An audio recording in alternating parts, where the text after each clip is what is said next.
少有一把步槍的命運能像他一樣跌宕起伏。當年在越南叢林，他被 AK 壓得抬不起頭，列裝短短6年就被 M16 踢出主力序列，連生產他的春田兵工廠都被他幹倒閉。很多人把他當成美軍轻武器史上的笑柄，覺得這把槍的人生已經徹底走到終點。然而半個世紀過去，這把早被淘汰的老槍反倒脫胎換骨，成了美軍標配。從人人嫌棄到班族火力核心，他完成了輕武器史上最離譜的逆襲。他就是 M14 戰鬥步槍。今天咱們就聊聊這把當年被罵成燒火棍的老槍，到底是怎麼一步步逆襲成功的。故事得從二戰剛結束說起，當時美軍手裡攥着4把主力槍 ：M1 加蘭德、M1 卡賓槍、M3 衝鋒槍，還有 M1918 BAR 自動步槍。4把槍各幹各的，口徑不一樣，配件不通用，後勤補給亂成一鍋粥。美軍索性決定研發一把新槍，把4把槍的活全幹了。那會兒美蘇冷戰剛拉開架勢，美軍認為未來戰爭會在歐洲平原爆發，打的是大規模陣地堑壕戰。他們認準一個死理，口徑越大，射程越遠，戰鬥力就越強。加上美國推動北約統一 7.62 毫米全威力彈，這把新槍從設計之初就注定了是一把大威力步槍。當年參與選型競爭的還有比利時 FN 公司的 FAL 步槍，但春田 T44 最終勝出。1957年，春田 T44 正式定型為 M14， 並於1959年全面列裝美軍。從紙面數據看，這槍當年確實完美，製成了 M1 加蘭德的導氣結構和回轉閉鎖，20發可拆卸彈匣，全自動模式，理論射速每分鐘700多發，再配合 7.62 乘51毫米全威力彈，射程、威力都達到了当時步槍的頂尖水平。美軍當時把它吹得天花亂墜，說這是人類有史以來最完美的步槍，打算靠它一統輕武器江湖。可誰也沒想到，預想中的歐洲大戰沒打起來，戰爭卻在東南亞的熱帶雨林裡打響了。就是這一戰，直接把 M14 從神壇拽進了泥潭裡。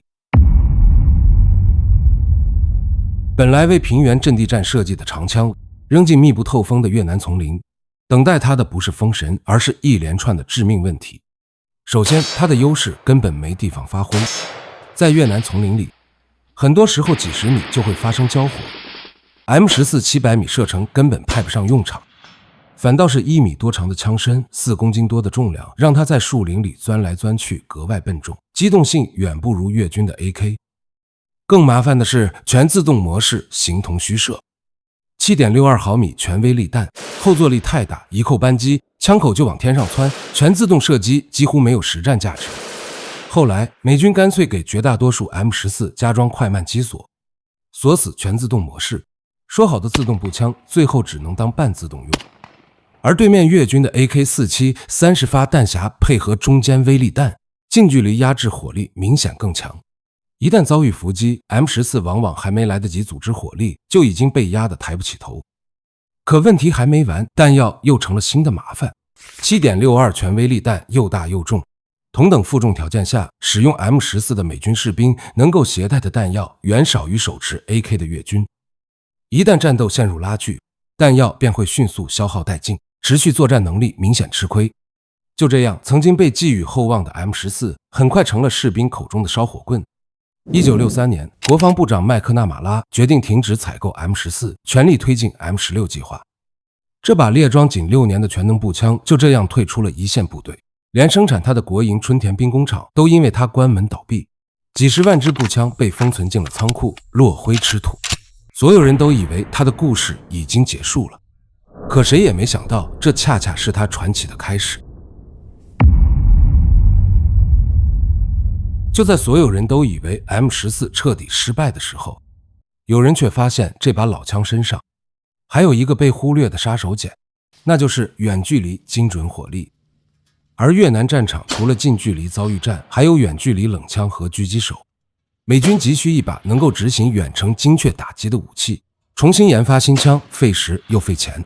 可倉庫裡正躺着幾十萬支 M14， 射程遠，精度好，稍加改裝就能派上用場。於是美軍挑出一批精度最好的 M14， 換裝重型槍管、玻璃鋼槍托，再配上3到9倍的阿可調測距瞄準鏡和 M118 高精度彈藥。就這樣 M21 狙击步槍誕生了。一開始沒人看好這個改型，覺得一把廢槍再怎麼折騰也好不到哪兒去。直到實戰數據擺出來，所有人都閉了嘴。1969年 M21 正式列裝越南戰場，專門負責遠距離精確打擊和反狙擊任務。有個非常經典的戰例，美軍狙擊手馬威尼夜間伏擊，用加裝夜視瞄具的 M14 改型，30秒內開了16槍，16名越軍全部倒地。還有統計數據顯示，在越南戰場上 M21 狙擊步槍的交戰距離超過400米，最遠命中紀錄更是突破900米。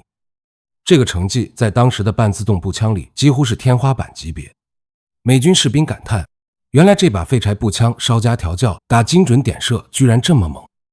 越戰結束後 ，M21 一直服役到上世紀80年代末，才逐漸被 M24 栓動狙擊步槍取代。但 M14 的故事遠沒有結束。進入21世紀後，阿富汗和伊拉克戰爭打響，美軍面對的不再是越南那種幾十米內的叢林伏擊，而是山地、荒漠和城市裡的遠距離交火。這時候，步兵需要一把比普通步槍打得更遠，又比狙擊槍反應更快的槍，這就是咱們常說的精確射手步槍。